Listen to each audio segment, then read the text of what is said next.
This training covers the financials module of the iSite contract management portal. To access the financials module, you'll navigate to the contract management menu and then choose financials. Within the financials module, there are 4 different topics that you can use to assess the financials within your contract license. These are depending on your settings, so one thing that you may not have access to is agency reporting. If you do not have access to agency reporting, this tab will not be displayed.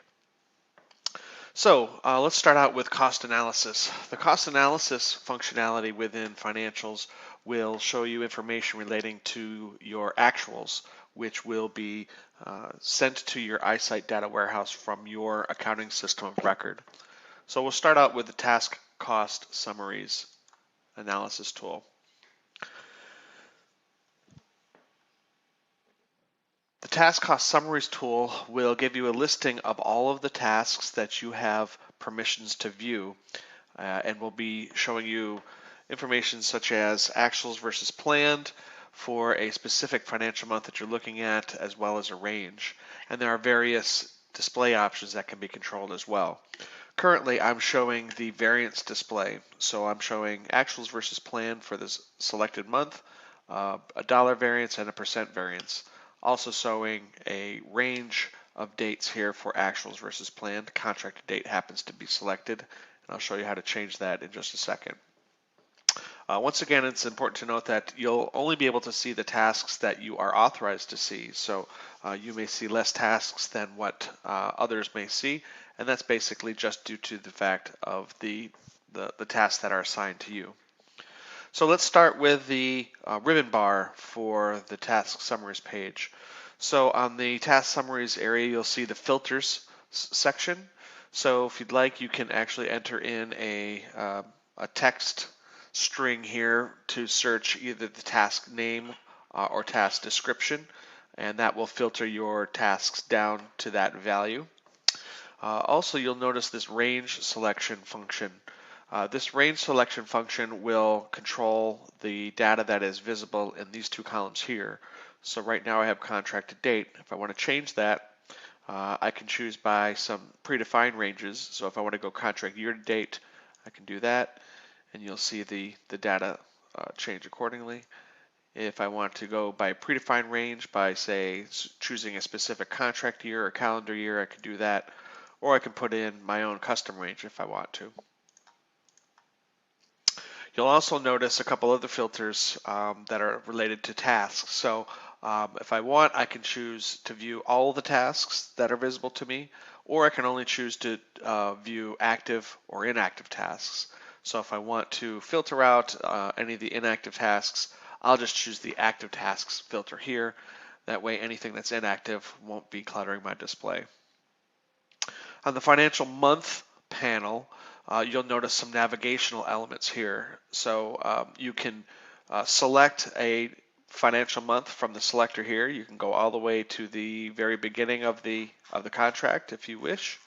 You can also navigate 1 month at a time by going left or right, or 1 contract year at a time by going left or right as well. Every time I change my display or change my financial month, it will change the display down below, which I'm looking at here. And then on my actions, I have the ability to print, which will just print the visible page using my web browser, or I can export this view to Excel. On the display tab in the ribbon bar, you'll notice some options under the level panel. So currently I'm showing my display at the task level. If I want to change that to task groups, it'll rearrange my display and will show me my tasks that are grouped together as defined by administrators in each task group. And again, I'll only be able to display the task groups that are available to me. And then finally, if I want to roll everything up to the contract level, it'll put everything on one line and will represent everything at that contract level. You'll also notice my data panel here. Currently, I have a variance view chosen. So if I want to see information about variance, I can do that. If I want to see information about funding, I can go ahead and change that that option, and now you'll see additional columns that are added. So you'll be seeing the approved funding through the month that I'm looking at. Then of course my actual versus planned for the month, and my range that I've selected. Then we're also showing any commitments that are in the system as of that date, what the remaining funding through the current date is based on my approved funding and my contract to date spend. And then based on that, a calculation for burn rate is also displayed. So based on the burn rate of $1,000 a day, you'll see a number of these tasks are already in a cost over ob situation. Here's one that has 23 days left of funding based on the burn rate of $84 a day, and so forth. So anything that's highlighted, we want to draw your attention to, given the view that I'm looking at. So if I'm looking at the funding view, if I'm in a cost overrun situation, then I want that to stand out to the viewer so that they can take action. If I'm in the variance side, anything that's highlighted in the variance side will be tasks that are outside of the tolerable variance threshold that is set by your administrators. In the funding view, you will notice that under this approved funding tab or column here, there are links on these values. If I click on those values, you'll actually see the funding history for that specific task, which shows how that task was funded in the system.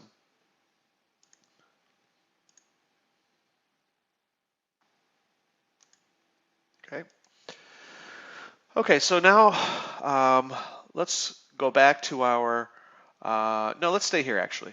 Another thing you'll notice here in the task column is a link on the task number themselves. So right now I'm showing you the information at the top level task itself. If I want to drill into that a little further, I can actually see this same information but at an element of cost level. This will bring me to my cost detail analysis view, which was available on our homepage in financials under cost analysis.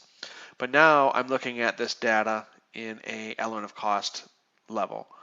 So these categories that are displayed here are unique to your instance within iSite. So you may see different categories than what you're seeing in this video here. But let's go ahead and break down this page here. So in our cost detail analysis ribbon bar, we have a view function. First thing that's available here is a report view. This gives you the ability to define more than one view of this information and then assign that view to various users within your iSite user community.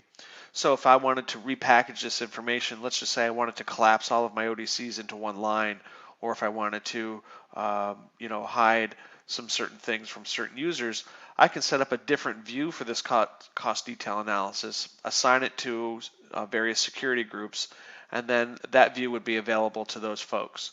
Only the views that are available to the currently logged on user will be listed in this drop-down menu here. You'll also notice that I can select my different tasks that I have available to me. So right now, the task that I clicked on the list in the prior page is already selected for me. But if I want to change to a different task that I have visibility into, I can go ahead and do that very quickly and easily here. Also, I have the ability to select by subtask. So I can start typing numbers, and you'll see that my list of available subtasks will change accordingly. And then I can see this same data down to the subtask level if I want to.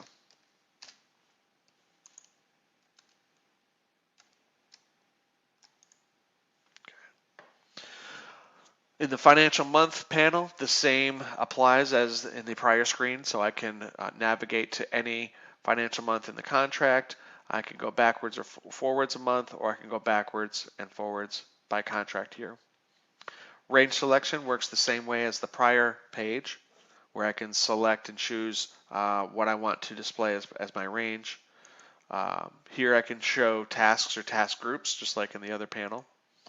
And then I also have the ability to turn on labor classes and see data down to the labor class level for this specific task that I'm looking at here.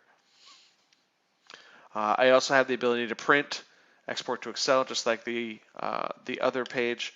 And I can also open this in a brand new window. So if I wanted to do a side-by-side comparison, maybe with a different task or maybe a different month, I can go ahead and do that as well.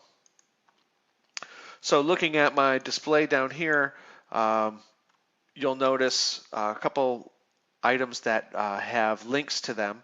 If I click on those links, this will actually show me more granular detail for that specific category. So here we showed that 1,751 hours were registered for direct labor hours.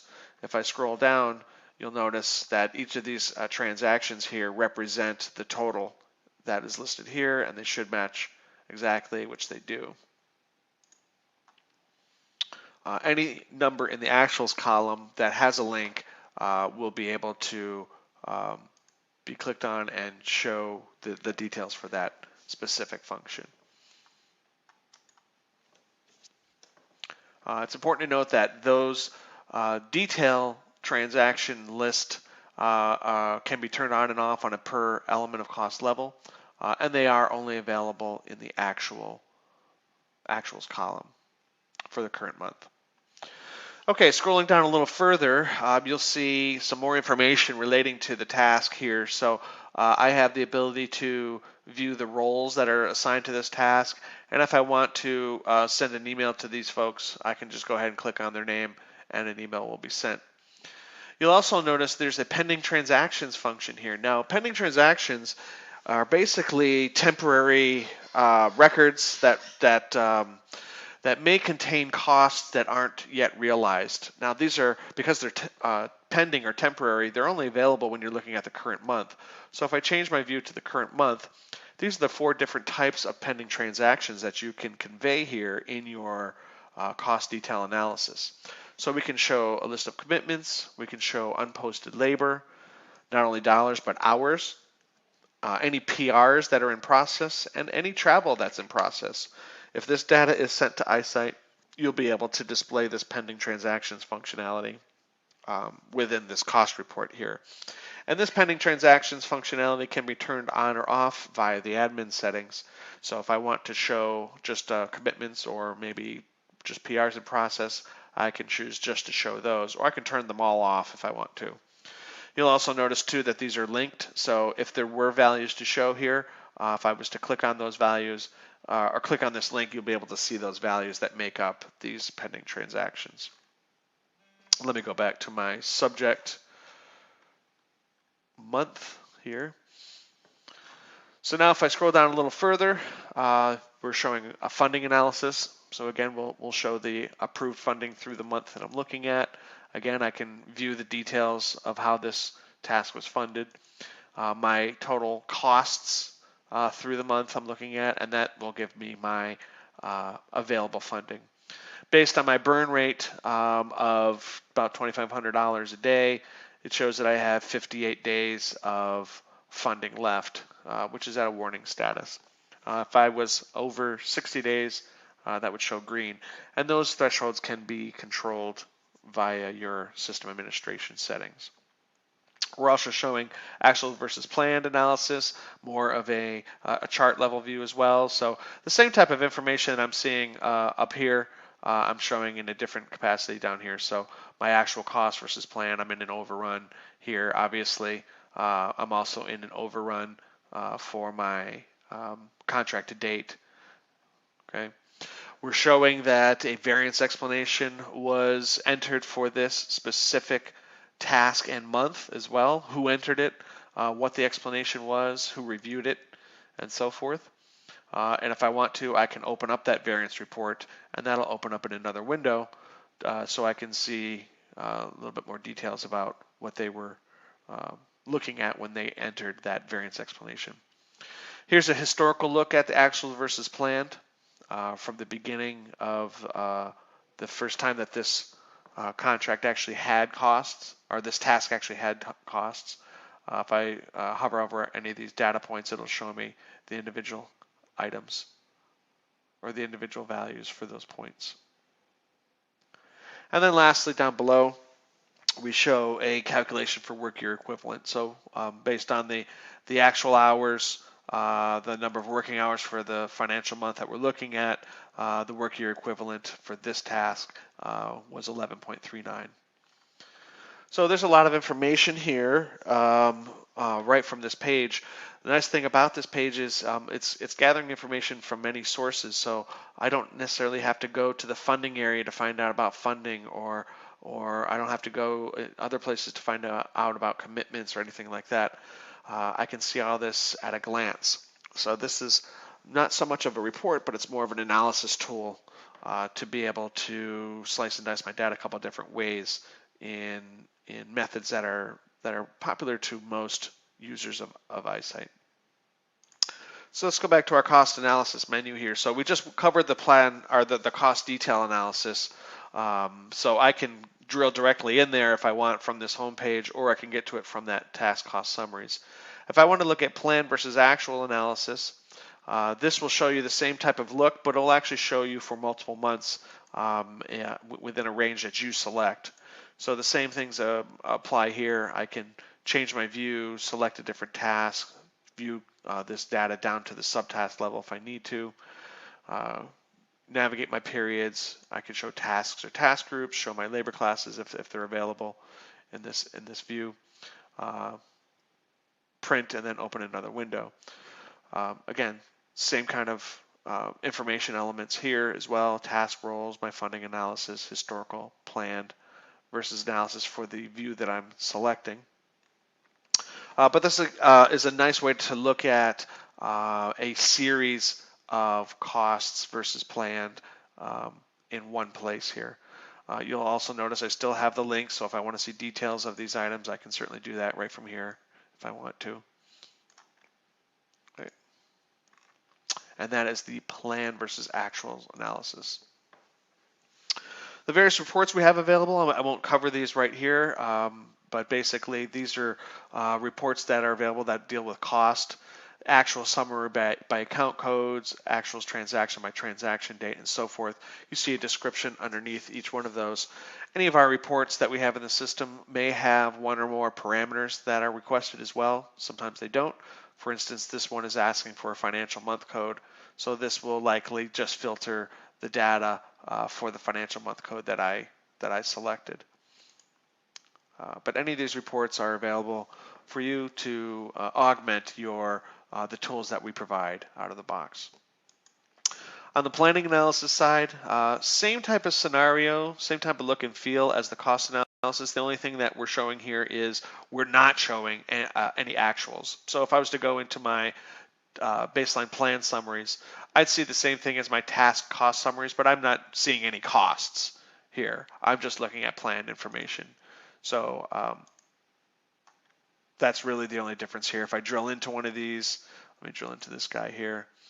Again, same type of look and feel as my cost report, but I'm just not showing any costs. I'm just showing the baseline plan value. And then, of course, the plan by month. Rather than plan versus actuals, again, I'm just showing the whole baseline plan. Okay. Next is labor analysis. These are simply just reports.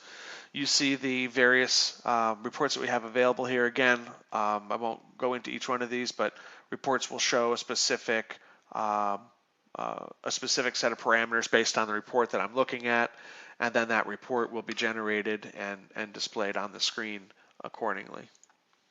So you see here, this is the FTE counts by labor class. So I'm showing the labor class code and name, the FTE count, average hourly rate, and so forth, based on the financial month range that I've selected. Again, I encourage you to look at any of these reports. They're pretty self-explanatory, and the parameters that are listed are different based on the report that I'm trying to look at. If I have agency reporting turned on, and let's just say I'm a NASA contract, I do have some tools available to me here. The NASA contractor estimate report essentially shows me information about all my tasks, and then it picks a couple different columns that are relevant to my 533. So I'll be choosing, it chooses column 7A, my actual monthly cost, 8A, 9A, estimate at completion. Um, Again, this is just a nice way to see this same data that you would see on a 533, but look at it in a tabular format. I also have my 533M viewer and Q viewer. I'll just show you the M viewer. This allows me to view my actual plan and forecast data in 533 format. So I don't necessarily have to generate a 533 in Excel to see this. I can actually view my costs in this 533 format. Again, I can have multiple 533 layouts if I want. So I might have a sanitized versus unsanitized report view for my 533, and I could select those here. I can go from task to task if I want to. So if I want to choose a different task, I can go ahead and do that, drill down to the subtask, and so forth. My financial month navigation is the same as the other pages. I can choose to show labor classes, turn those on and off if I want. We actually also have a government fiscal year option here. So certain NASA centers ask for a couple additional columns. If I turn that on, you'll see the government fiscal year actual to date and then government fiscal year estimate at complete columns have been added as well. And then I can print and open these in a new window. So this is my 533 viewer. It's a very nice, quick and easy way to look at costs and plan data in a viewer format.